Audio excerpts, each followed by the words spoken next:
everyone. It is here right at 10:14 a.m. here on Wednesday, November 12th.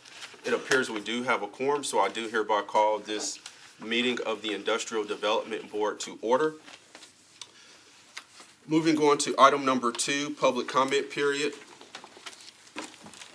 The Industrial Development Board holds a designated public comment period at each meeting. Members of the public in attendance may provide comments to the board or its committee during such designated time.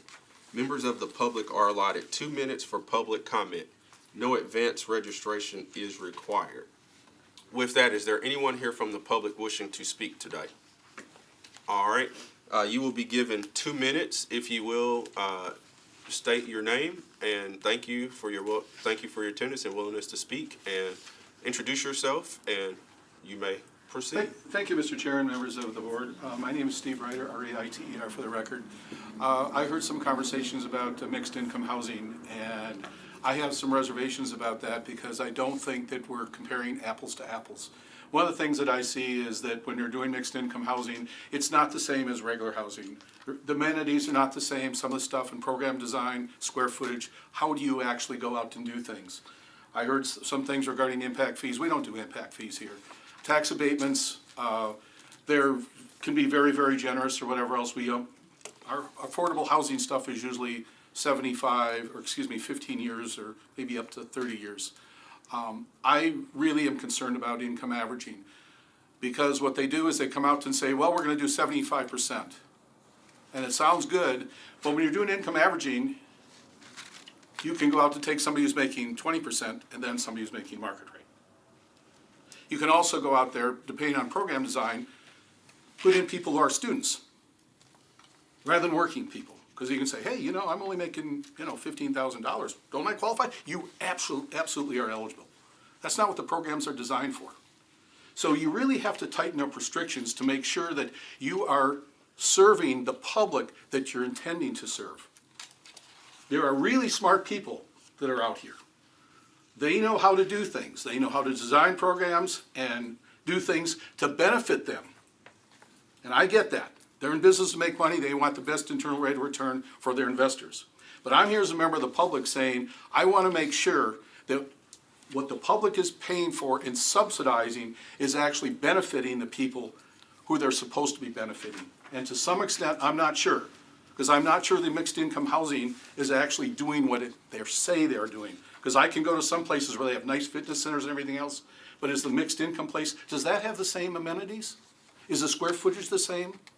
And I guess I could talk much longer, but I'm not going to do that. But I just want you to understand that the public out there is really, the affordability crisis is really true, and people want you to address it. So please do the best you can, and there's some really good consultants out there that know how to do this. I'm not one of them, but there's some really good consultants out there that can advise you how to go out and do program design that actually benefit the public. Thank you so much. Thank you for your feedback, your perspective. All right, is there anyone else here from the public wishing to speak today? All right, seeing as how there is no one else here from the public wishing to speak, we will move and close the public comment period. All right, moving on to item number 3, approval of prior meeting minutes. These were included in the packet and the link that went out to you prior to the meeting. And again, I'll give everyone a moment to review those here quickly before I entertain a motion on approval. A couple items. I do want to give a big thank you to the Metro team, Metro ECD, Metro Legal, and certainly our bond counsel as well. As you can see, we've got a pretty robust agenda today. There have been a lot of moving parts with several of these projects over the last couple of months, and so I do want to thank them. We've met many times over the last several months, and more specifically here within the past several weeks, to ensure that this board had all the information needed to make sound decisions on the agenda item. So huge thank you. I will say this, take note of the time. Last meeting, we started at 10:15 and we were done at 10:37. That was a 22-minute meeting, probably one of the shortest in history. It will not be that way today. So there was a catch last month when we got done so quickly. But great meeting. it was a short meeting, but great meeting. And with that, if I will entertain a motion to approve the October 8th minutes. Motion. All right, thank you, Board Member Rodriguez. Board Member Wright, we have a second, properly seconded. Is there any discussion? All right, all those in favor say aye. Aye. Any opposed say nay. All right, the approval of the October 8th meeting minutes is, that motion is carried. So that motion is carried and approved. So thank you, the chair. Note that the chair abstained for the record. All right, before we get into the rest of the agenda, a couple items, couple points just to note. The first, item number 4, item number 5, and item number 6 are voting items are up for approval. Item number 7 is a non-voting item, so that's an update on that project. And then also, just a reminder, because we still have some new board members that just started, if you have either a direct or indirect conflict, you need to state that when the item, for whatever item that pertains to on the agenda. If you have a direct conflict, you cannot be involved in the discussion, nor can you vote. If you have an indirect conflict, you can choose to be involved in the discussion, and you can still choose to vote if you care to do so. But in either scenario, if you have a direct or indirect conflict, in stating that, you also need to give some general context on the reason for the conflict. Okay.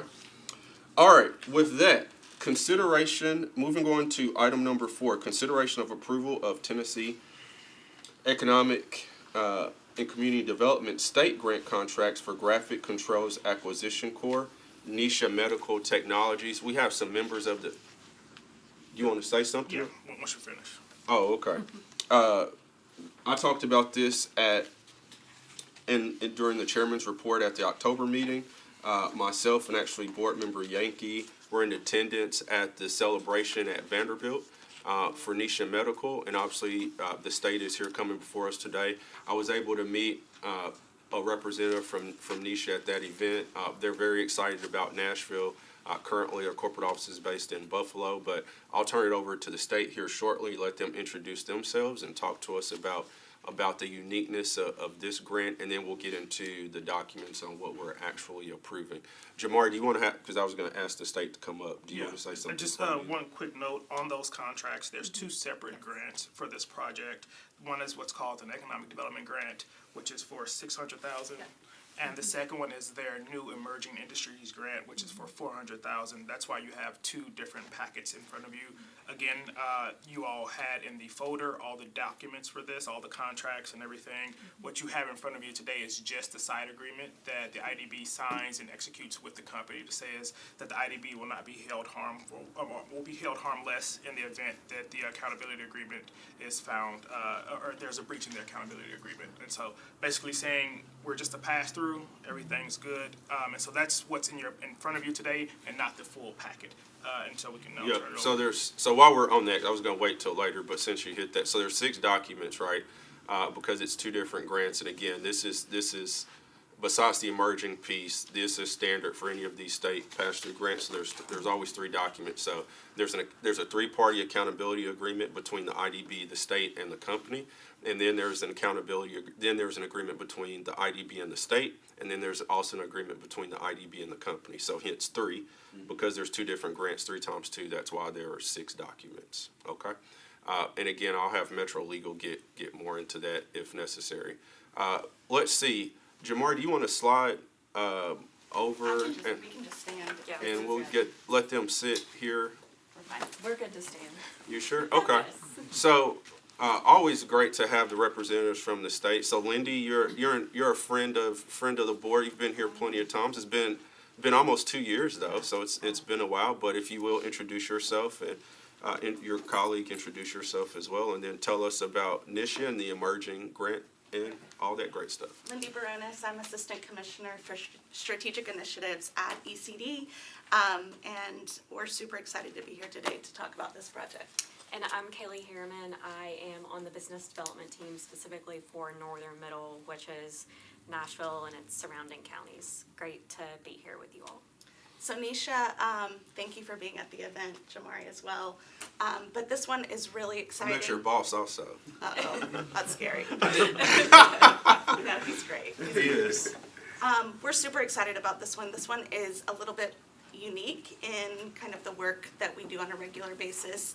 If you look at the jobs and CapEx, it's what we would consider a little bit smaller than a typical project, but the impact for what we are doing now and wanting to promote into the future is this is almost a perfect case of what we are striving to do. So it's 38 jobs, about $4.5 million in capital investment. It is a medical device company with U.S. headquarters in Buffalo, but they are a global entity. Nisha is one of the largest Japanese companies, and so their medical device division is called Nisha Medical, and what they are doing is they are going on site at Vanderbilt, partnering directly with Vanderbilt, and moving their whole engineering center of excellence from Buffalo to Nashville. And so we're getting all of the engineering, all of the R&D, and all of the research jobs, which is absolutely incredible. And this is the thing that if you've heard my commissioner speak over the last year, this is right in our wheelhouse. We want the R&D, we want the innovation, and we think that that is not only the future of Nashville, but the future of Tennessee.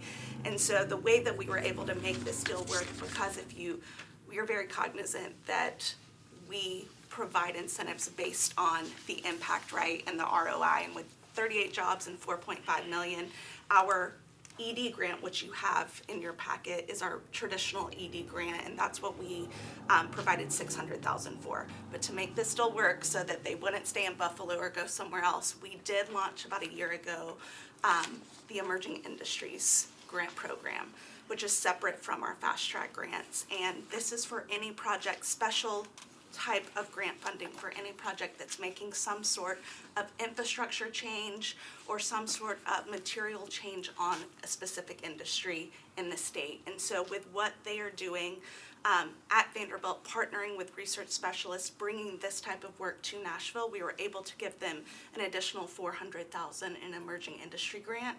And something really cool they're also doing is Nisha is building out the lab space, the innovation space on campus at Vanderbilt, and opening that space up to other entrepreneurs and med device innovators in our state. And so it's going to be used not just for Nisha, but for others to grow and to utilize that space as well. And so if you guys remember Rock Nashville, that was an emerging industry grant that we were able to do that project under. And so this is kind of combining our normal ED incentives with emerging as well, just because of the nature of the project. But that is Nisha.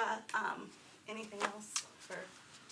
No, you covered it wonderfully. Jamari was there if you Yeah, wanted. I'll add one more Yeah. note. So at the beginning of this administration, the mayor and counselor. Oh, why can't I think of his name? Diedemeyer, Oh, Chancellor. Yes, Chancellor Diedemeyer inked a deal that talked about innovation and the Innovation Alliance between the city and Vanderbilt, which is kind of the first in the city's history. And a part of that, Vanderbilt has been working on what they call their Innovation District. And so Nisha is actually the first company to land in that Innovation District that is kind of the fruit of all the work from the state side along with the city side. We have healthcare as one of our major target industries from the city side, but then also as an emerging one is our R&D arm. And so this was also a really great project where we were also able to partner with them. So great opportunity, great look for Nashville as we continue to evolve in the opportunities that we are able to recruit. And I would just add, I mean, working real estate, I appreciate the leadership from Nisha, because they were like, let's go. Like, they're ready to go. So we anticipate, like I said, board member Yankee and I, and Jamari did send that out to everyone. Again, it's no requirement for board members to attend, but there will be a grand opening celebration. I would anticipate maybe spring of next year.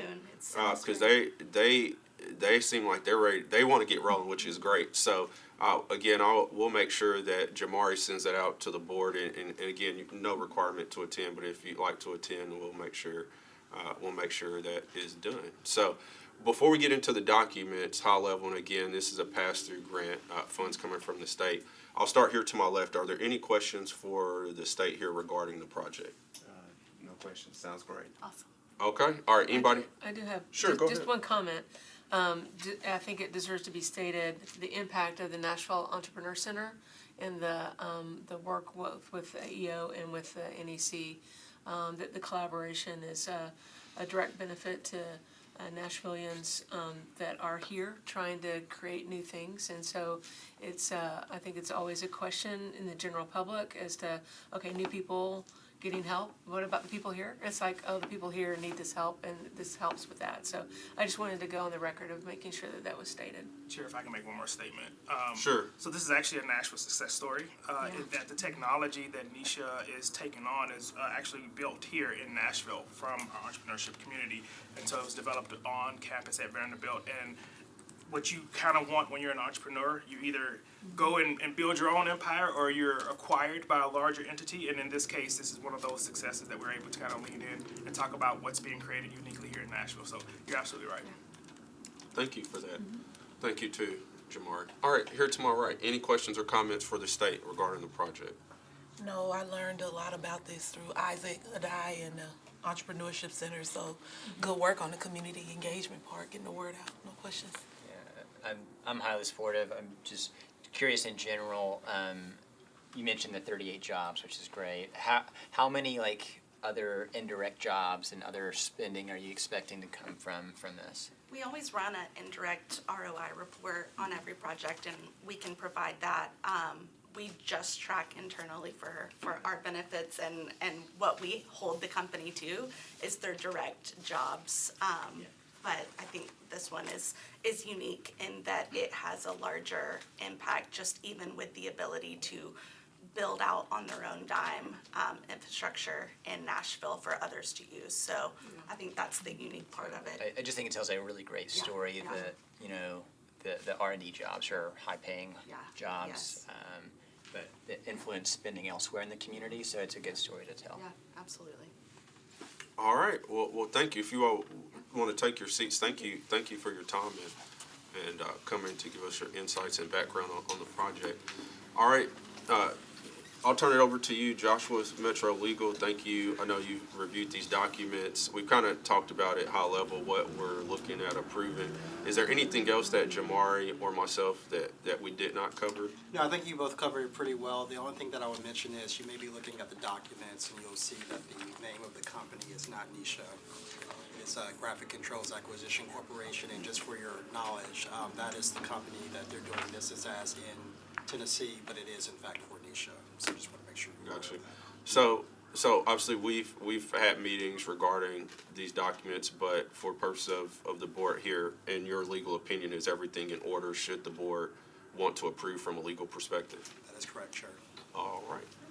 Okay, with that, I will entertain a motion for approval of the Tennessee ECD state grant contracts for Graphic Controls Acquisition Corps, Nisha Medical Technologies. All right, we have a motion by Board Member Wright. Thank you, Board Member Verrees. We have a second. It's properly seconded. Is there any discussion? I just want to pipe up to say I have a conflict. So, Is that direct or indirect? I believe it's. What it's in? We're not. That's on you to. It's to probably indirect. I'm an assistant director of real estate at Vanderbilt University, so I work directly with Nisha on their build out at the Stadium Club and with the president. So. All right. Thank you for sharing that. If it's indirect, that technically, if that's considered indirect, you can choose to vote. You have the right to still I'll vote, but that's abstain. up to you. Okay. All right. Thank you for that. So, motion on the table. Any other discussion items? Okay. All those in favor, please say aye. Aye. Any opposed, say nay. All right. Motion carried. Please let the record show that Board Member Yankee abstained and also the chair abstained. All right. Thank you. Thank you all. Guys. Thanks. All right. Moving on to item number 5, consideration of approval of inducement of resolution for Nashville-based Leased Housing Associates, 7 LLLP, Dominion Acquisitions LLC, Liberty Lane Apartments Project. So this will be the 5th project that's potentially coming before our board. over the last several years. So we have the Dominium team here. So this is a new project. So I'll let you kind of give an overview. Maybe take 10 minutes or so just to give us an overview of the project, and then we'll get into what the board is voting on specifically with bond. Yeah. So in your packet, you have the inducement resolution and also a PowerPoint presentation. And I'm about to pull it up. Okay. Cool. So I guess they stood, so I guess I can stand. Thank you, and introduce yourself for Yes, us. my name's Austin Holmes. I'm with Dominium. A few other folks from the Dominium team are here with me, and we'll be happy to. We got a little presentation for y'all and can talk in details about this one, this proposed community. But happy to get any questions. And tell us where it is to start us off. So for sure. So this is a proposed community off Liberty Lane, kind of in the Madison area, near the Rivergate Mall redevelopment that I believe this board is very familiar with. So this is a opportunity to do. It will be likely around 240 units of low-income housing that will be at around the 60% area median income level. We actually do intend to elect some sort of income averaging that will be averaged right at that 60 level, and there will be only 50, 60, and 70% AMI bands. If we go to the presentation, we can give a little bit more background about Dominium, and is it gonna, or should folks just follow along in the packet, or? It's plugged in. It's not showing.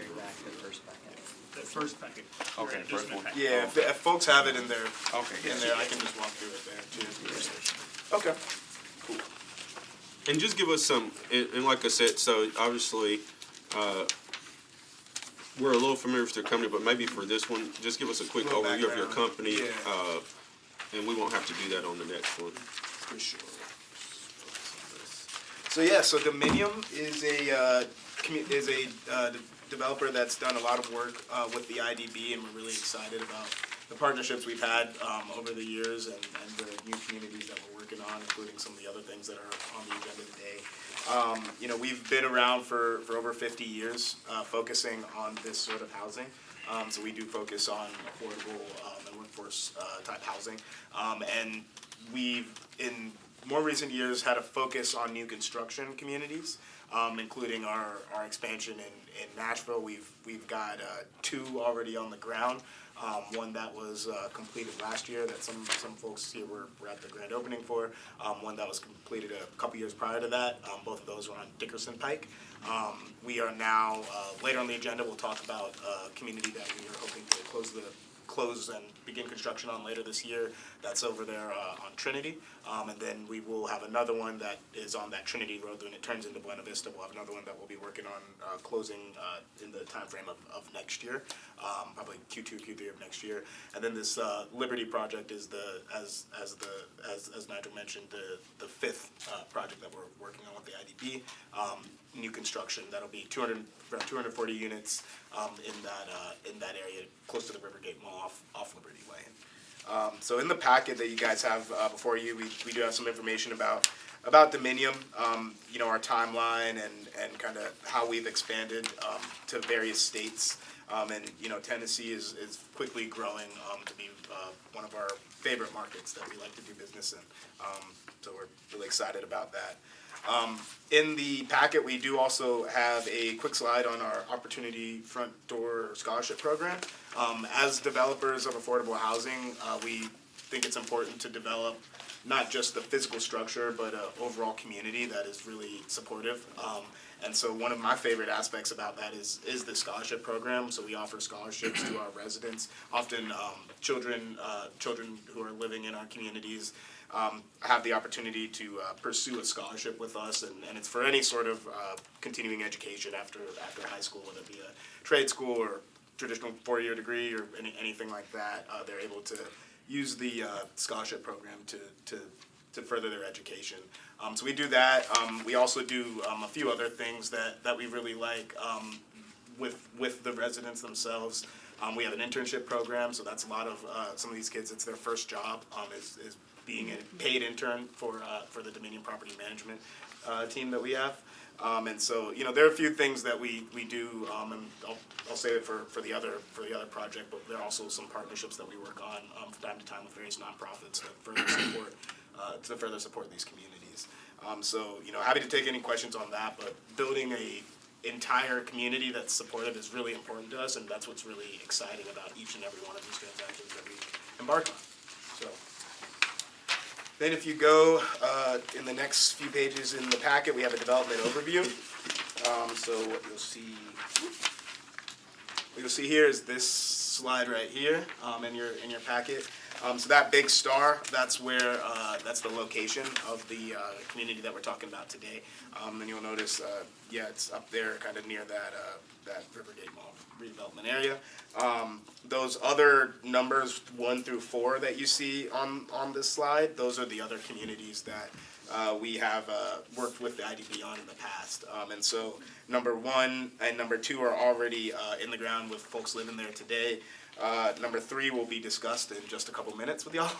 So we'll get to that. And then number 4 is the one that I mentioned will likely have a closing sometime next year. So we're working on. We all know there's a housing crisis, so we're trying to keep it cranking. So, yeah. So if you go to the next page, you'll see the concept site plan. We are zoned for 240 units. I should mention that the zoning for this particular site is in place. So we're zoned for 240 units. We've had a lot of conversations with the council member in this location, which is Councilmember Webb. And so I've worked with her. She's toured some of our previously constructed communities and really enjoyed that.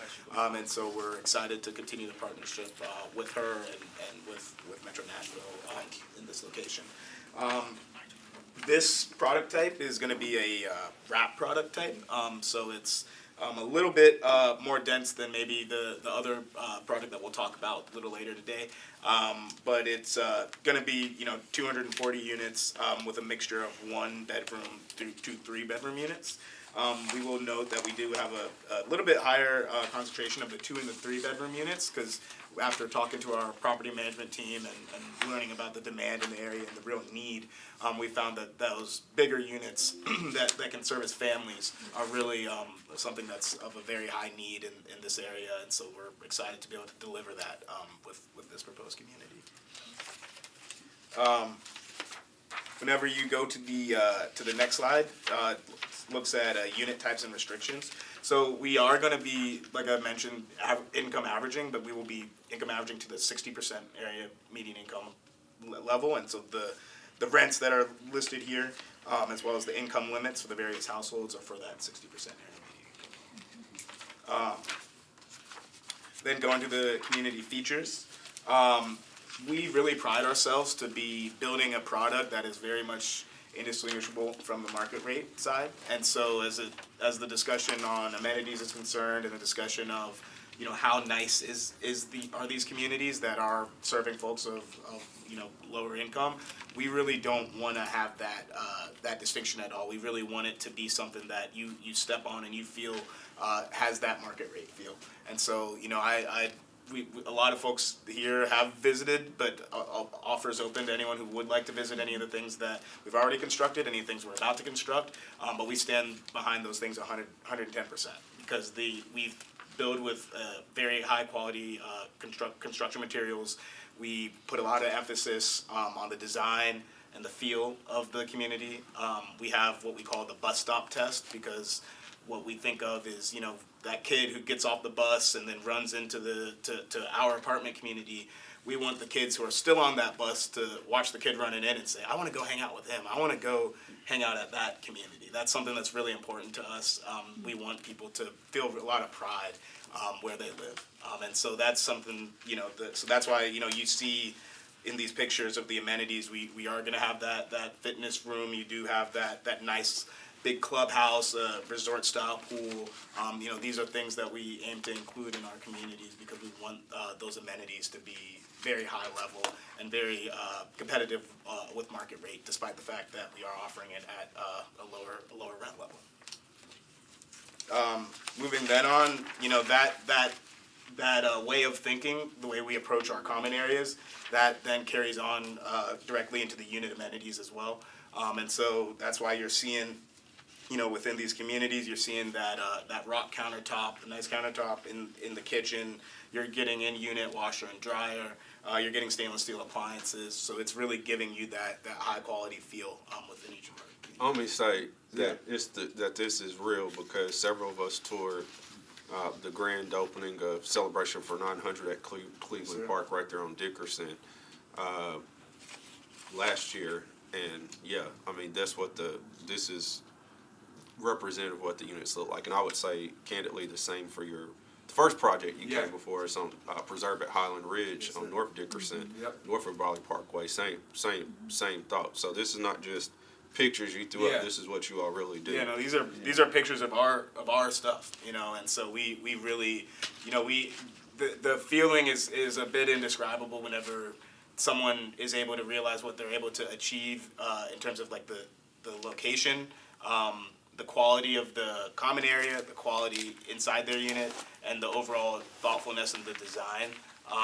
There have been people we've talked to, have been residents who've been really blown away. For example, the 900 Dickerson community. That community has some of the best skyline views in Nashville, just period. Not affordable or market rate, just period. So, and I was driving down Dickerson the other night, maybe Monday night or something, and that building looks great at night also. It looks good. Yeah. No, so one of the things you try to do is try to keep a consistency no matter what part of town you go to. As far as the amenities that you actually put into the unit. So if you have one building over here and you go over here, it's like, okay, well, they got better than us. Yeah, we try to keep it consistent and always high quality, because I mean, the mission here is to build this housing that folks need, and not just for us, but for other developers who are using the same program that we're using. We all are trying to be good stewards of it, and we all want to be impressive whenever we put these things on the ground, such that whenever we then go to that next community and we are talking to a council member we haven't talked to before, they're able to go to those other communities, whether it's ours or one of our competitors, and say, wow, this is, I maybe came with a little bit of a stigma, I maybe came with a little bit of a thought of what, affordable housing is going to look like, but that's really kind of erased after seeing this high quality construction. And so, we think it's an incredible responsibility, because if we screw that up, it can have ramifications for us, for other developers, and for the overall ability to produce this sort of housing within this area. And so we don't want to do that. We want to keep it all high quality so that every single time people are blown away, and so that, when it comes up again, they're going to say, yes, actually, maybe I wasn't the biggest fan of affordable, or I had these misconceptions, but after touring, after actually seeing one built in my community, I'm really happy about it. And so that's really our goal. We really try to think big picture with that, not just on the one development, but overall, what are we doing here? Chair, I've seen in the last 5 years a real industry standard in this regard, whether it's from Dominium or Ellington or LDG or Holiday or Clear Blue. There's an industry standard for excellence, and this is a good example of that. Yeah, for sure. I appreciate that. So yeah, we definitely are striving for that. So yeah, that's really the overall presentation. We are requesting this inducement, and so I'll stand here for any questions that. Thank you for the presentation. So let me say this too. So I have an indirect conflict on this. My spouse's firm may be doing some work on this project, and they've worked with Dominion in the past. So I have an indirect conflict. So I'll share that. With that, before we get into, and again, this is an inducement resolution. Before we get into that, I'll start here to my left. Are there any just general questions about the project that you have for the developer? Yeah, I mean, this is just, I love the project. Comments. Comments, here's a comment, question. Love the project, love the amenities, love, the other one on Dixon Road, love it. Was it 900? The address on that one? Yep. Yeah. That was really nice. So yeah, I love the project that you guys do. On the unit sizes, I commend you going 3 bedrooms, because a lot of apartments don't really do that much. Yeah. Has there ever been a call for 4-bedroom sizes in apartment complexes? Yeah, that's a really great question. The answer is yes. Okay. The 4 bedrooms are definitely what we've heard is in demand as well. Just because families, folks have children and they need space, and just because you need something at an affordable level, that doesn't change, right? So even if there are lots of folks who do need 4 bedrooms, and so for this particular community, this one on Liberty, getting 4 bedrooms in there is a challenge just due to the size of the site. 4 bedrooms. If you have 4 bedrooms, those bedrooms need windows, Yeah. and so getting in the product type that we're doing here, which is a wrap construction, getting those 4 bedrooms into that sort of a product type to have There we go. enough ability. Oh, there we go. Yeah, I can actually see it. Nice There work. we go. But yeah, getting the 4 bedrooms in something like so you could kind of see on the wrap product type how it is a little bit more condensed, and so getting those 4 bedrooms in a product type like this is a little bit more difficult. That's why we had a little bit of a heavier focus on the 2 and the 3s here. But in the project that we'll speak about here in just a couple minutes on Trinity, we have 4 bedrooms incorporated in that one. So we definitely hear the need for 4 bedrooms and are looking to address it whenever possible. It's just that certainly with some of these more infill sites, some of these smaller overall acreage sites, getting 4 bedrooms on that without kind of a walk-up style building is a little bit more. I figured the design issue, Yeah, yeah. yeah. Okay, cool. Beautiful project, by the way, from the pictures. It's awesome. But yeah, I mean, my question was, do you expect more families to be moving into these units? Is that why you guys are going more for the 2 and 3? Yeah.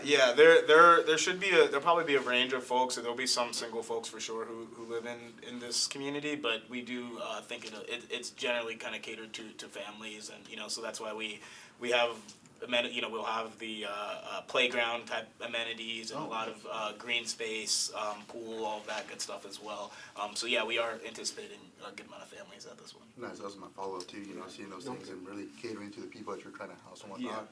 One of the things that I always see in these projects is that, they want families, but yet there's nothing for the kids, Yeah. There's no, like, what you said earlier too, like the bus stop. Yeah. There's no bus stops either, Exactly. and it stops traffic from people coming out, clogging Yeah. up things, and it's just one of those things, who are you catering to, who are you building for, whatnot, and it's not, you guys or anything, it's like an industry thing. Yeah, for sure. Yeah, I definitely think, especially on the market rate side too, it's, those folks, whenever they're not kind of income and rent restricted in terms of how they're building, it's economically advantageous to really build smaller units. Studios get the highest per square foot rent, and so they're economically incentivized to build more studios and ones, and so from what just the market will naturally deliver without, the utilization of this sort of a program, you are going to get more studios and ones and more communities that, even if they are open to families, really aren't living like they're comfortable for families in that sense. And so we are trying to be cognizant of that here. It's a little bit hard to see, but the way that we've designed this wrap building, there are some really nice courtyards that have a lot of space within them that it's not perfect. We would love to give every family a backyard if we could, but given the site restrictions and the space restrictions, we are excited about the amount of green space we are able to fit on a relatively compact site like this. We are going to be able to get that pool in there. We are able to get that playground area in there and a few dog park, a couple other things like that. So not perfect solution by any means, but we definitely are trying to be cognizant of what it really lives like for a family. Nice. And then you also mentioned the internship program. Did you Yes. happen to come into the internship program? I did not. I did not go through that particular internship program, but I have met folks who have, and it's really kind of amazing. We have folks that have been in the internship program while they're in high school, and then followed that up with using the scholarship program to then advance their education. And I think that sort of a story is just like, exactly what we want to get at, because it's folks that maybe live in a Dominion property, maybe get their first work experience with Dominion, and then get a scholarship from Dominion. And so being able to be impactful on folks' lives in that manner is what we strive for. So we love those stories. And so Awesome, thank you. Thank you for your question and comments, Board Member Rodriguez. Board Member Reese? I'm glad there's balconies. The interesting thing that I saw was that you said you were gonna have a covered playground, which I thought was extremely helpful, because I think we're seeing a lot of playgrounds being built that are out in the middle of the sunshine, forgetting what August is like when it's summer break. So I just wanted to point that out. From a community level, you said that you have been working with a council member in regard to this. Have there already been community meetings? Is this already zoned, or is this part of that process? Yeah, so there were previously community meetings as it went through the zoning process, and we're actually very close with the seller on this transaction. And so as they were working through that process, having those community meetings, talking to the council member, we were a bit involved there as well, just helping, they were more directly involved because at that point in time we weren't under contract. But there have been community meetings to kind of discuss this and everything like that. So those have occurred, and the site is now currently zoned. So it's fully zoned for its intended use. And so now it's just about the affordability component, and so that's what we've been having conversations with Councilmember. That's great. I know that there's a smaller market rate development that just has fairly recently happened nearby, and there's always those questions of ingress and egress when you're stuck up against the highway. It looks like your parking is kind of on the Vietnam vet side, which is great. And so I think it'll be a beautiful thing. It also kind of has an adjacent incentivization in the Rivergate project to bring daycare nearby, right? So I think that's good. For those of you who are not as familiar with the Gallatin Pike corridor as maybe I am, there's been a lot of market rate development from 1 Mile Parkway up, and a need for more affordable multifamily absolutely exists. So I'm pleased to hear that Councilmember Webb has embraced this, and that the families are going to be able to achieve what they've wanted to do for a while in regard to this property. There's a lot of musical heritage in this area as well, so I encourage you to talk to Metro Historic or the council member again about ways that you can place make this neighborhood so that it has something that says we respect the past while we bring you the future. So I'm gonna say that to everybody, but that's my mantra. No, I really appreciate you. But I think the naming of a place is a big deal. So continue. I encourage you to continue to work with folks on that. For sure. Thank you for your comments, and yes, a lot going on, obviously, Rivergate development, the redevelopment of that mall that this board has been a project of, is on the agenda again later today. Also, so a lot going on in that area. Thank you for your comments. All right, here to my right, any questions or comments for the developer about the project? And again, you don't have to, this just ask. I just have one minor clarification. I see on the slide here, you've got 48 million in terms of bond inducements, but the docs say 60. Yeah, I can speak to that. So that was a discussion that we had with the carpenters, and it's still a little bit in flux. But the timing of this inducement is kind of in the midst of them releasing the program description for next year, and so the reason why we went to 60 on the actual request is I think the language is it's not to exceed 60, but it's complying with the rules of the program description at that time. And so because the program description just had not been released, we wanted to err on the side of this maximum flexibility, but ultimately we're going to be restricted by the program description rules. All right, before we get further into the documents, any other questions in general about the project for the developer? I just want to second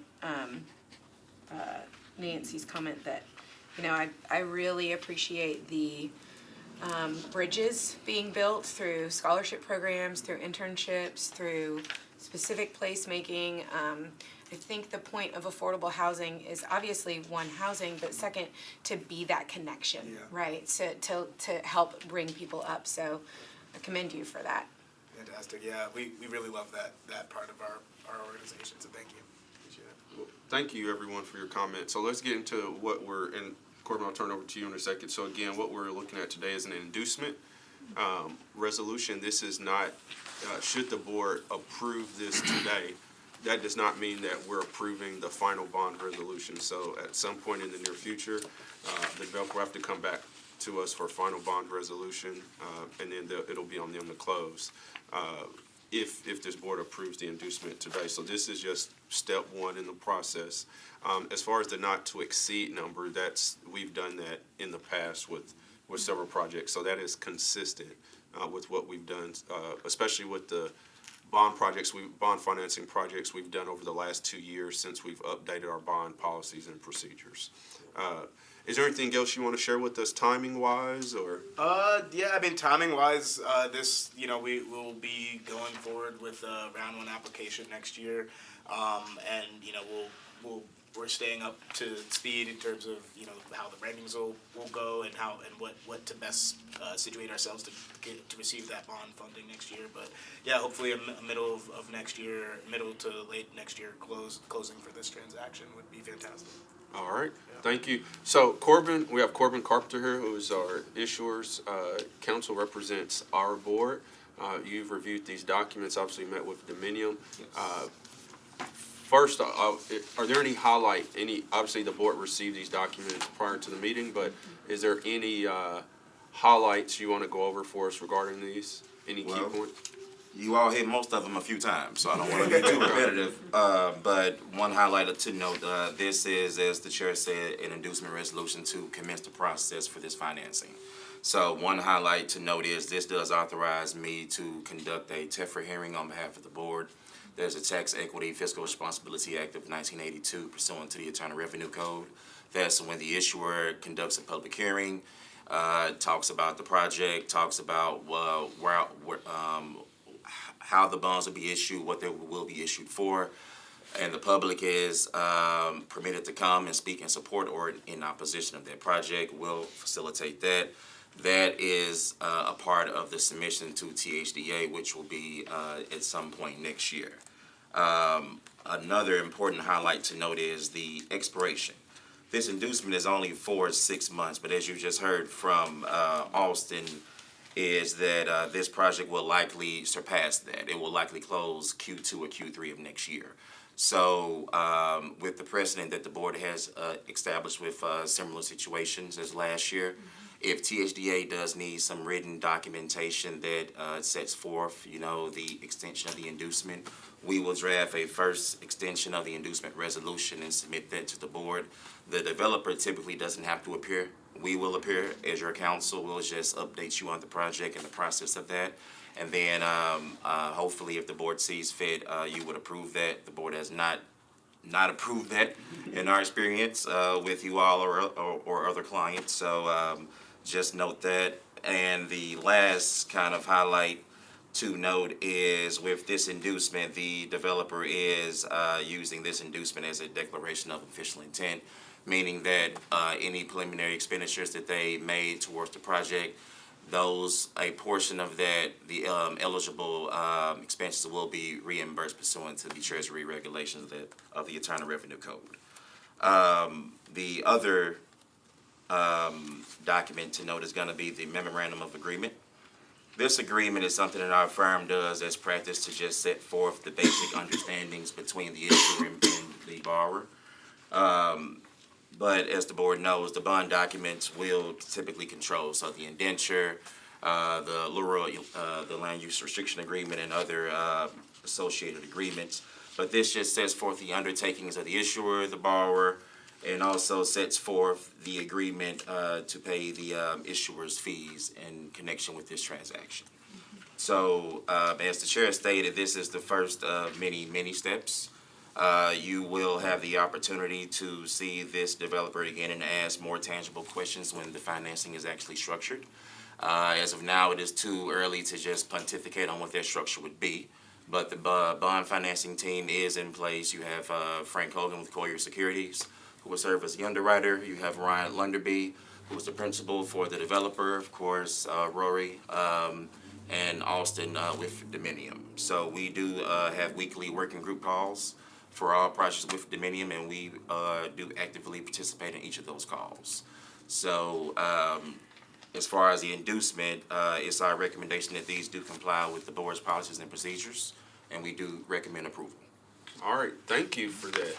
All right, with that, I will entertain a motion for approval of the inducement of resolution for Nashville Leased Housing Associates, 7 LLLP, Dominium Acquisitions LLC, Liberty Lane Apartments Project. So moved. All right, thank you, Board Member Reese. We have a motion. Do we have a second? All right, properly second, Board Member Wright. Is there any discussion?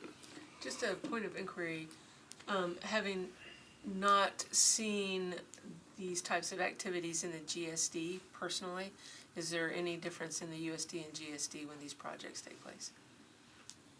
I don't think so. Just put it on for the record. All right, thank you. Any other discussion items? All right, all those in favor of approval say aye. Any opposed say nay. All right, motion carried. Thank you so much. Let the record show that the chair abstained. You can just stay up there, right? Still on the hot seat. Yeah, we're the next one, right? All right, great questions. All right, moving on to item number 6, consideration of approval. Final authorizing bond resolution, Nashville Leased Housing Associates 5, LLLP, Dominium Acquisitions LLC, Trinity Lane Apartments Project. So this project actually was, so some of you were not on the board. This project was initially induced last year. And to what Corbin just said a few moments ago, this board did agree through a vote back at the September meeting to extend the inducement timing on this one as well to keep this project going. This project is on Trinity Lane. Council member is in support of this project, and this is for a final bond resolution. So I have that presentation, it's working now. Okay, perfect. So I'll pull that up. I'll let you get started. I'm just gonna show people where this is. So this is Trinity Lane, and you're about a mile and a half or so west. Here's the interstate here, so you're about a mile and a half west on Trinity. Yep. Right in that salvage yard area right there. Oh, But yeah. it's a lot going on on Trinity Lane. Sure is. Yeah. Is Salvage Yard still there? I think it's gone. It's the salvage yard. It's empty. It's not really in Okay, in I was use. gonna say, yeah, But it's not there anymore. it kind of still looks a little. It doesn't look the greatest. Little demo. Little demo. So on this one, we can skip the company overview Yep. since you did that. Yep. But talk to us about the project, because for those of us that were here, it's been almost a year Yeah. since we heard this, and certainly we have some new board members as well. So tell us about this one, and obviously this is I want to say about 10-acre site. Yeah. It's a about. I think it's maybe 11 or so, but yeah, Okay. it's a larger site here than the previous one that we just discussed, and so with that being a larger site, Can I Yeah, interject yeah. before I forget? Indirect conflict on this one as well. My spouse's firm may be doing work on this project. They've done work for Dominium in the past. Yep. So, sorry, thank you. All good. So, with it being a little bit of a larger site at this location, what we were able to do is do a different construction type. So while the last one was a wrap product where you have that big structured parking and the apartment itself kind of wraps around the structured parking and it's a little bit more dense. What we have here instead is a walk-up community, and so the parking is just on the ground. You just have surface parked parking, and no physical parking structure, and then you just have smaller buildings kind of spread out. And I think in your packet there is maybe if we could flip to I think forward maybe one more slide. Yep. Yep, there we go. So this is a kind of a visual of what this community will look like instead. And so you've got those separate buildings. And with those separate buildings, to your question earlier about the 4 bedrooms, we are able to incorporate a lot more 4 bedrooms with this construction type. And speaking with, the council member in this location, Councilmember Toombs, the 4 bedrooms were a big thing that she, really wanted to see get built here, because, there are luxury market rate stuff that are townhomes that are 4 bedrooms, but those are of course a lot more expensive. And then there's senior getting built nearby, and there are some other communities that are low income but have a heavier concentration on the 1s, the 2s, and the 3s. And so one thing that Councilmember Toombs really liked about this proposal was that it does incorporate an ample amount of 4-bedroom units to kind of address that family concern. So this one is just slightly smaller on overall unit count at 233 units. but still a good amount of units there to get built. This one also will be at that 60% area median income level. There's no income averaging contemplated on this one. It'll just be 100% at 60. The site does have some pretty gnarly topography to it, and so we will have to be blasting a little bit, which impacts the construction cost of it, of course. But we do think we have a feasible transaction overall there. So I can speak to any other detail. The company level stuff is of course the same, but I can speak to any further details about. Or I guess one thing I should note about this transaction that I would like to note. Really two things. So at the suggestion of Councilmember Toombs, we throughout the process, this one whenever we got it under contract was not zoned. So this one we did have to take it through the zoning process. And through that process, there's a lot of community engagement that Councilmember Toombs was great with, kind of connecting us with the local community leaders, Haynes Trinity neighborhood group and such. And so as part of that, we did commit to a $100,000 community benefit agreement that it's up to the leaders of the Haynes Trinity neighborhood that exactly how to use those funds, but I do believe one of the intentions of the use of those funds is to clean up a lake that they have. So we're excited about. I think you said you used to fish over there. Yeah, a long time ago. I remember. Yeah, keep me out. obviously it was a long time ago. So we are excited about that partnership, and we really have appreciated getting to know those members of the community, because it is a tough thing. There will be some blasting and there will be some stuff that is unpleasant temporarily for people in that neighborhood, and so we wanted to make sure that we were being good neighbors as we were going throughout that process, and we're really happy with the overall relationship that we built with the community members over there. We're excited about having that neighborhood agreement, and we're excited about being their neighbors for the long haul. The leader of that group, I got engaged, and the leader of that group still calls me up to ask me what my wedding date is and stuff like that. So we're really excited about that. Working on that invitation. Yeah, man, we're gonna get it in the mail. And the other thing I wanted to mention about this particular community, so it does have a little bit more space, and so we were able to design our clubhouse just very slightly differently from the way that we normally design the clubhouse. And with doing that, we were able to add an additional room, which we're going to have as a services room. And so we've made a partnership with a nonprofit called Dream Streets that we really like, a local Nashville nonprofit. And quite frankly, we've just been blown away in terms of talking to them, in terms of how efficient they are with the money they get and the impact that they have. And so through conversations with them, initially in the entitlement process, they were honestly a little standoffish at first. A developer coming in trying to do something, but after they learned that no, we're really doing affordable housing. It's not just some performative percentage in a larger market rate community.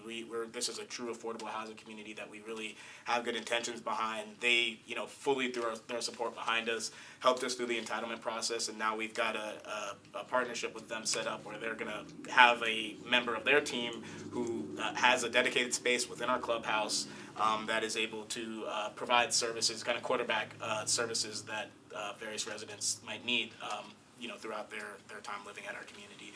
And so we're really excited about that partnership with them, and kind of the little bit of a different structure we were able to do given the larger space that we had on this site.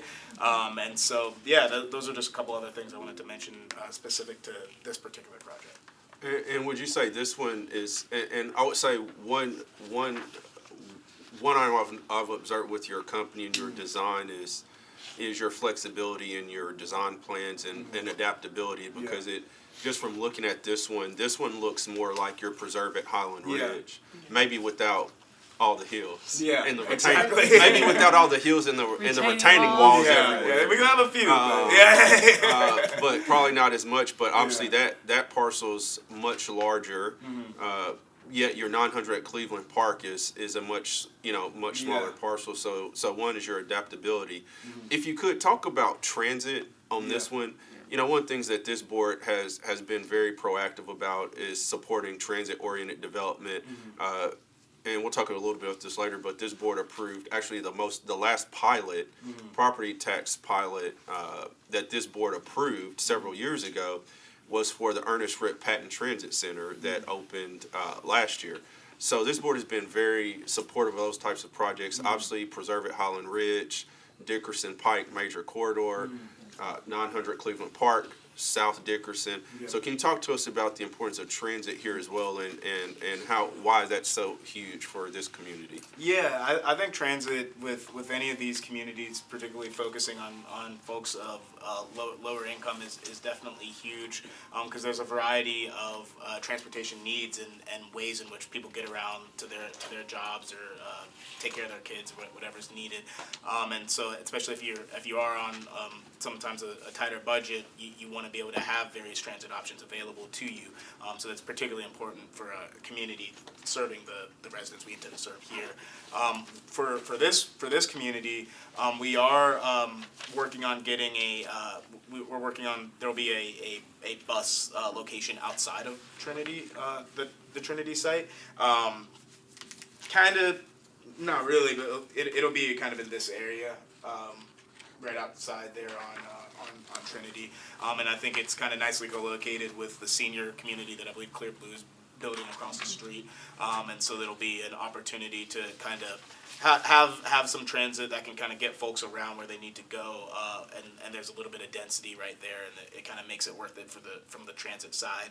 And yeah, I think that's a big positive of what we're going to be able to do with this.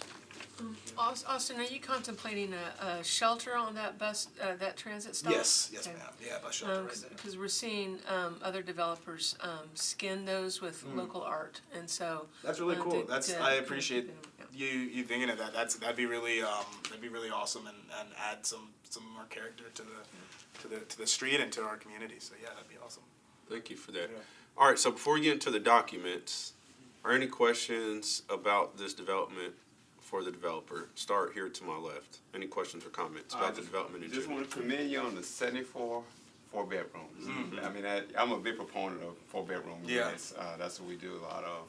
So that's really good. It's a big need for that. And you got 104 3-bedrooms. So this is really a family-oriented development, and I like that a lot. We need more of that. So commend you on that. Thank you. Anyone else here? Questions It's or awesome what you comments? guys are doing with Dream Streets. I just looked them up real quick. I wasn't really familiar with them. But I mean, like I said earlier, catering to like who's living there and whatnot. But I mean, it's awesome what they offer. There's so much help out there and things that we can do for our communities.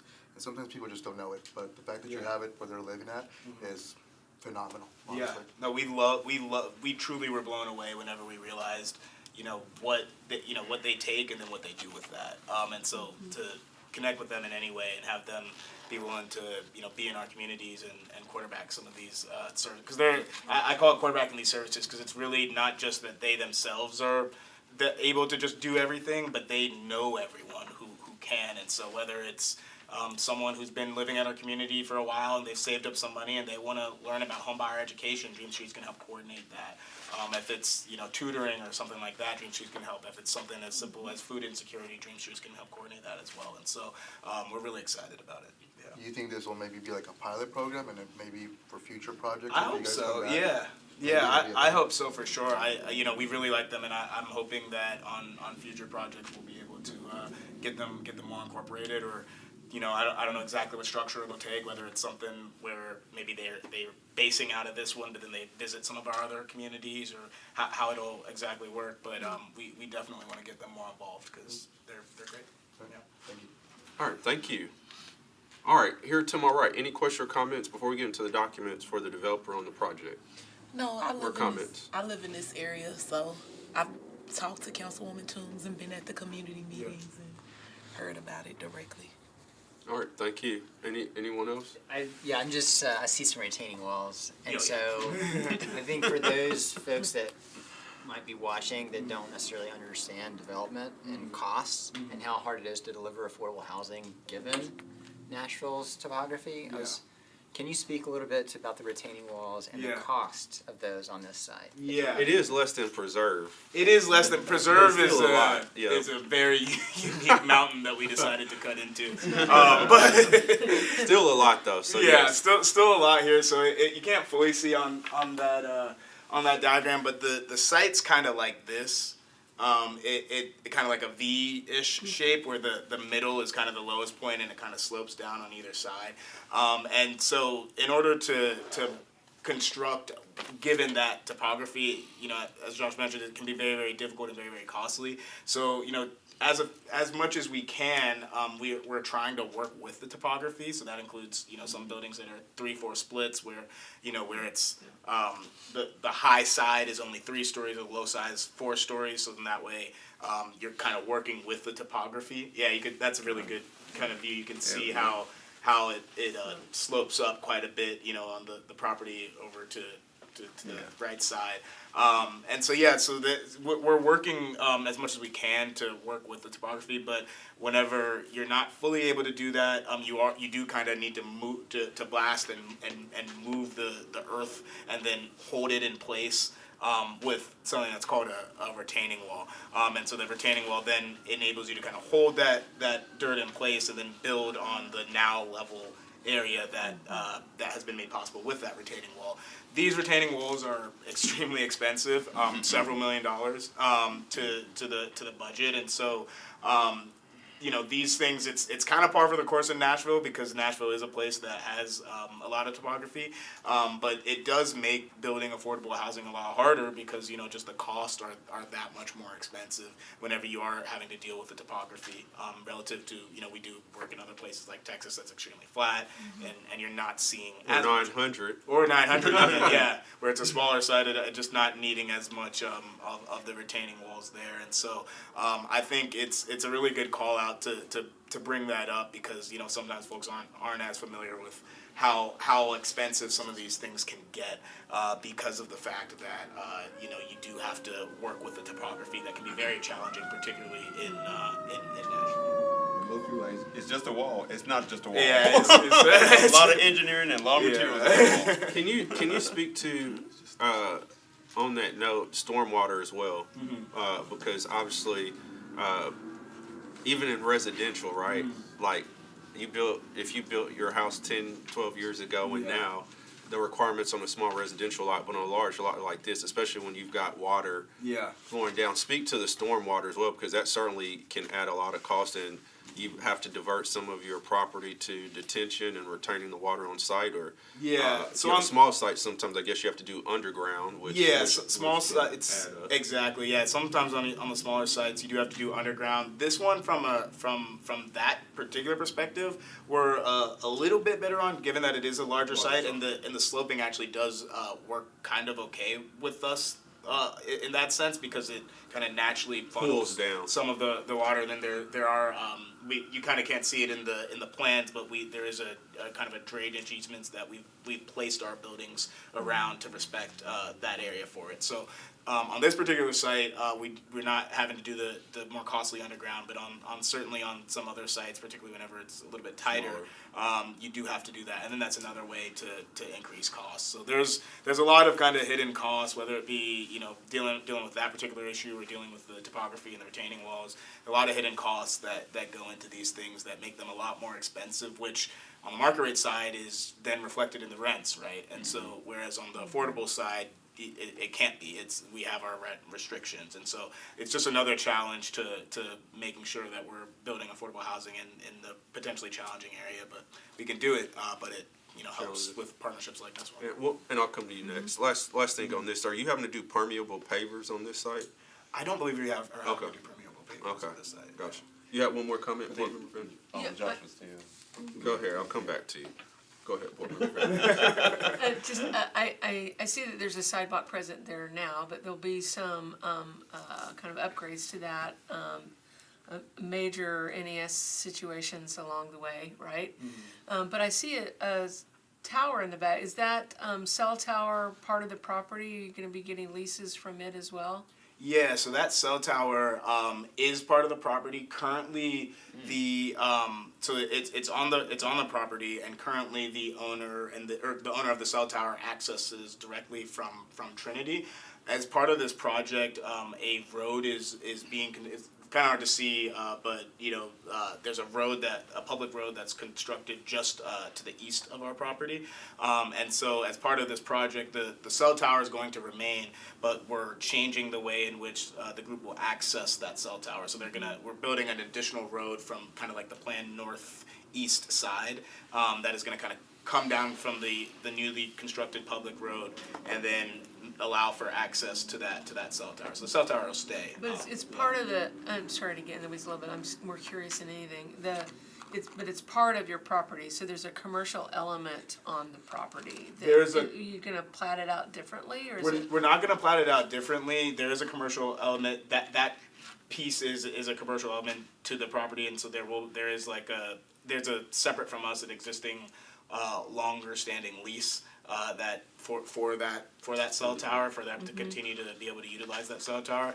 That being said, typically with these sorts of projects where you can kind of run into trouble is whenever you're putting eligible basis for something that is income producing and that is a commercial item separate from your low-income housing, there aren't going to be any actual construction costs associated with this cell tower. The road that we're building is something that is going to be required to be built completely separate of the cell tower and separate from... Take me through that, take me through that! That was a good segue. Thank you. Yeah, no. To speak you got to, where I was getting. Yeah, I guess homecoming. Wrap it I haven't seen you move like that in a long time. It's been a minute, isn't it? The Advil done kicked in. But yes, I'm very familiar with the kind of concern you're raising, with having commercial elements with the low-income housing tax credit project, but we will not be constructing anything. It's not that we're, building the cell tower and then with tax credits and then using the revenue from that for this project. It's just an entirely separate thing. And there's clearly a lot of opportunity for beautification in the area. Yeah. So the greening of it will also obviously reduce your stormwater issues. Yep. Thank you. You had another question or comment? One other minor comment. Just commend you on your partnership with the nonprofit. Just having that large number of 4 bedrooms is great. And receiving 60% max rents on those can be a challenge. So I would encourage you and your property management team to look at Nashville's coordinated entry process, so that folks can potentially, that are struggling with those, have some sort of opportunity to get in. Definitely. Yeah, we used that before, and it's a very good program. Yes. Fantastic. Well, certainly. All right. Thank you. Any other questions or comments about the project? All right. Thank you. Thank you for the insightful comments and questions, board. So again, I'll turn it over to you, Corbin, here to walk us through this. This is a final authorizing bond resolution. Today, again, the inducement was already approved previously, but even if this board does approve this today, it is still on the onus of Dominium to actually close the bond. With that, so there are a lot of documents. Again, we received these last week. I want to thank the Metro team, the leadership team, for getting everything together. But these are a lot. So if you can just high level, and again, this is our first bond closing of this year. This is the first bond closing of this year, potential closing. And we have some new board members as well. So if you can just high level, walk us through high level each document.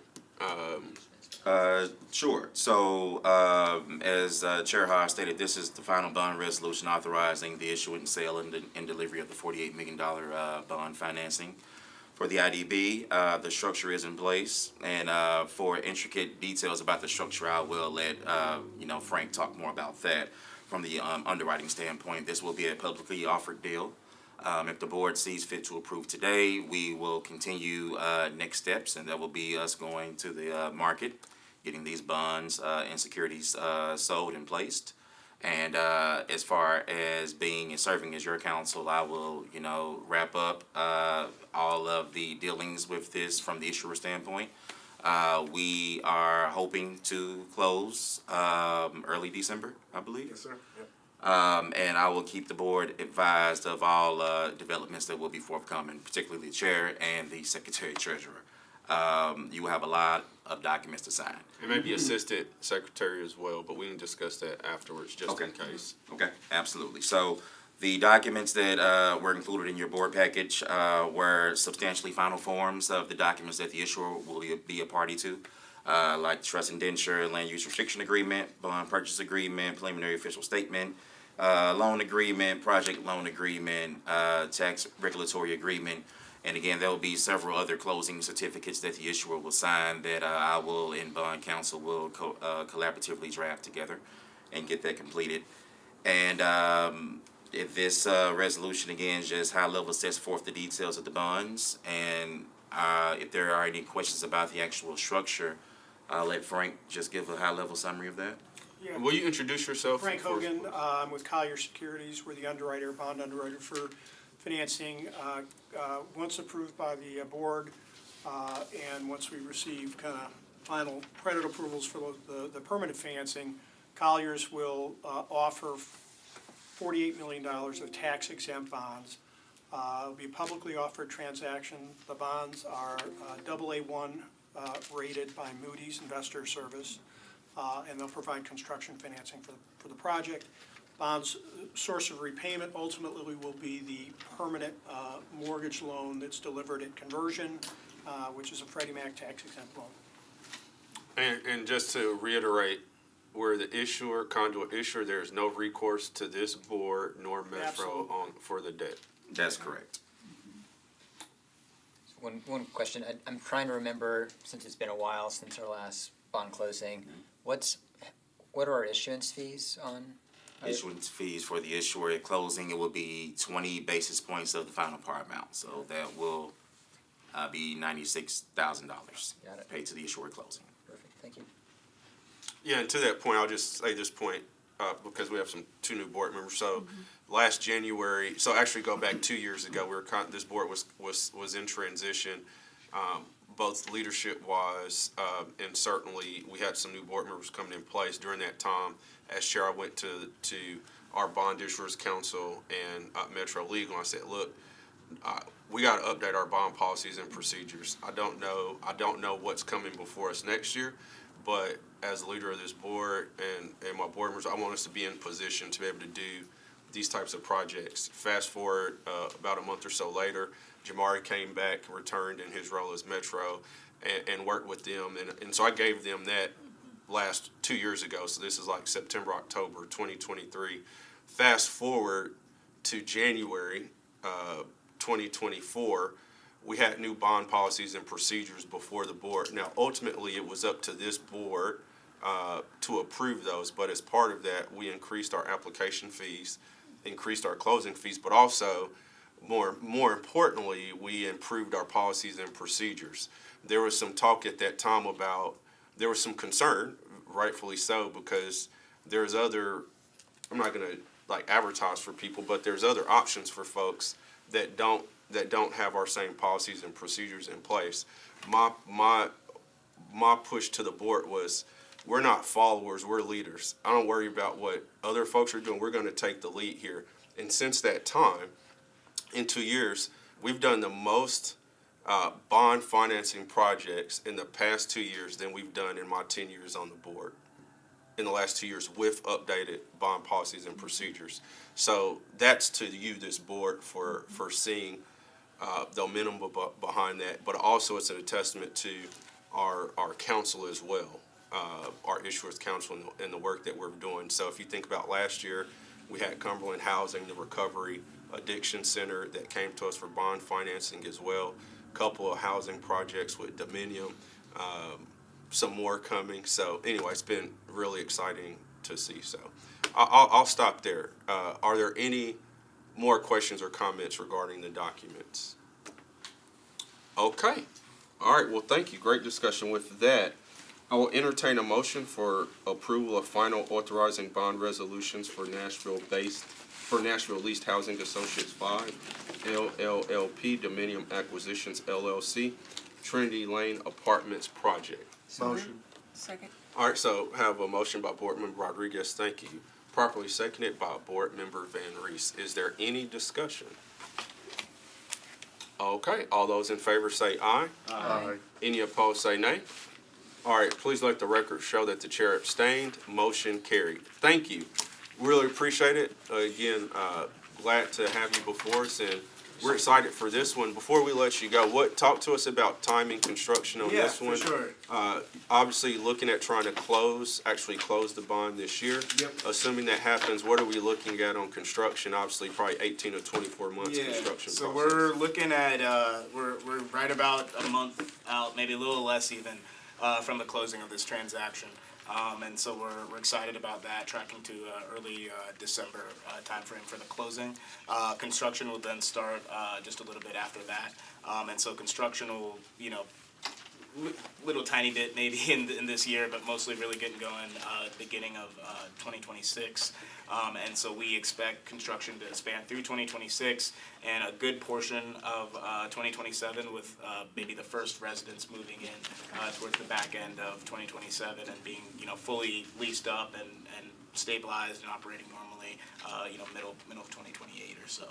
Yep. So, And thank you for sharing that. That just speaks to the timeline for construction. Yep. So that's why we have, any barriers. Any great decision to you get make today started. is not even going to provide housing for several years. Yep. Well, thank you for that. Please also let us know when you have the groundbreaking ceremony. Oh yeah, you'll be for out there. this.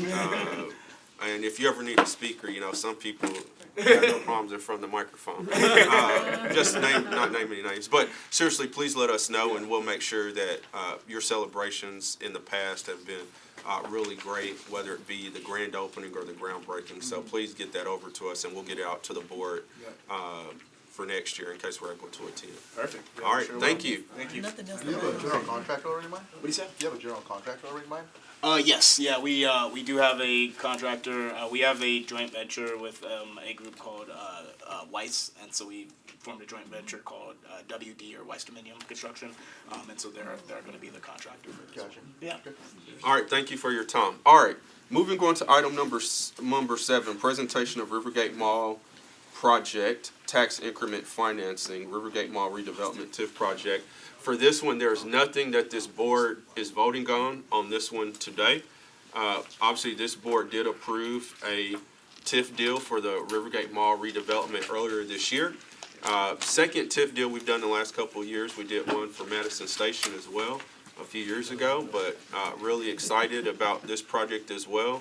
And we've got a representative here from Maris here to give us an update on this project. So if you will, introduce yourself. Would you like me to pull up the presentation? Sure, if you. Okay, yeah, I can do that. Well, why don't you go to introduce yourself and absolutely. get started, and I'll pull it up. My name is Kate Jarash.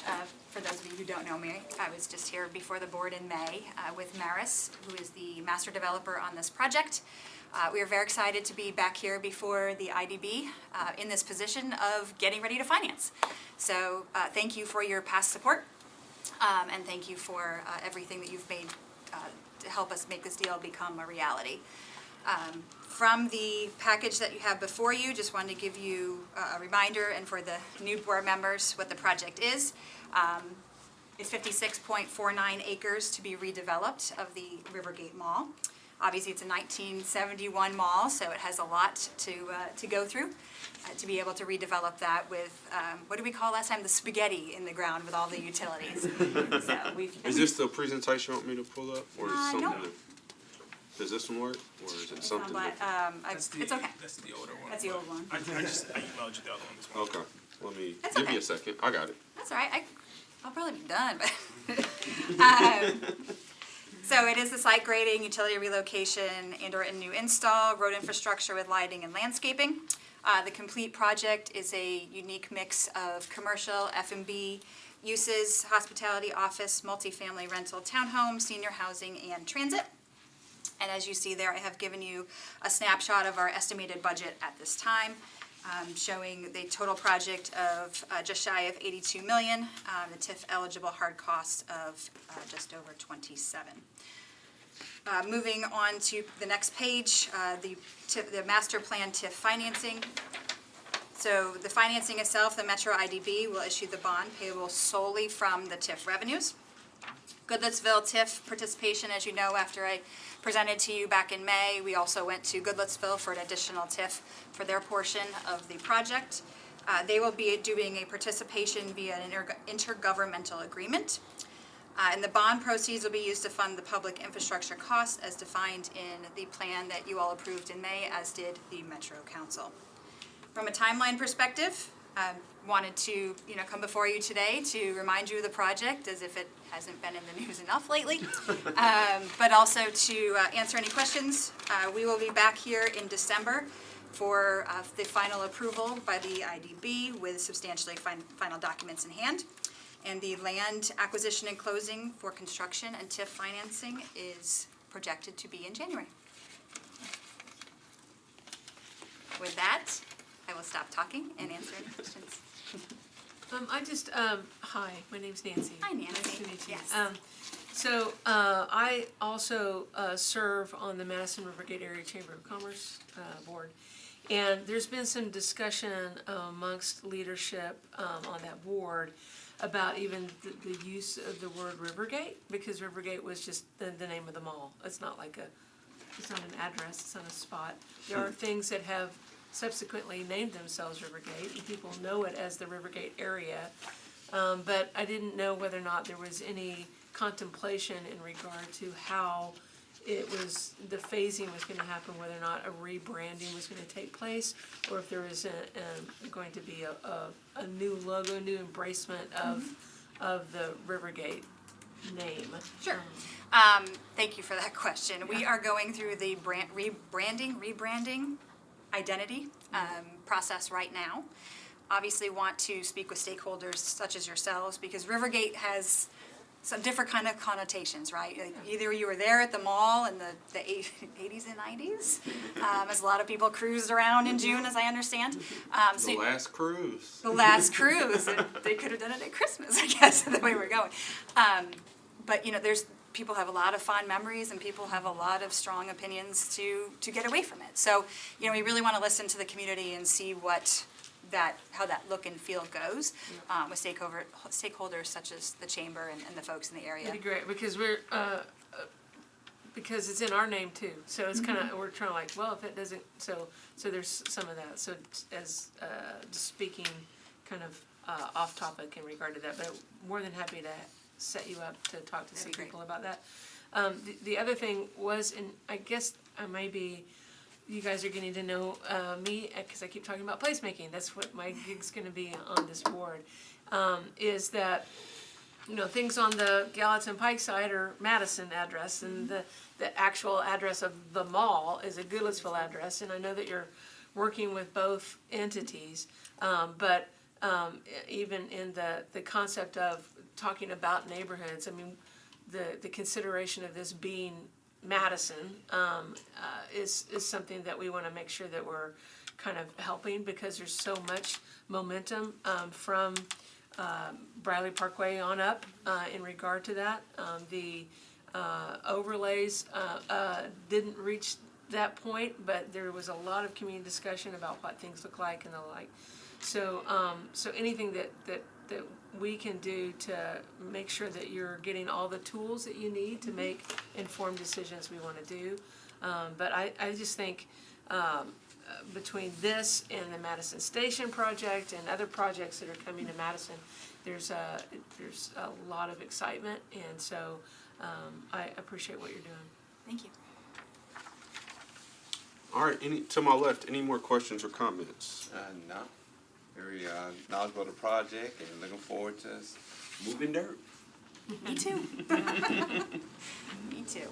All right, here to my right, any questions or comments? Just can you speak to the Goodlettsville TIF, how that ended up shaking out in terms of sources?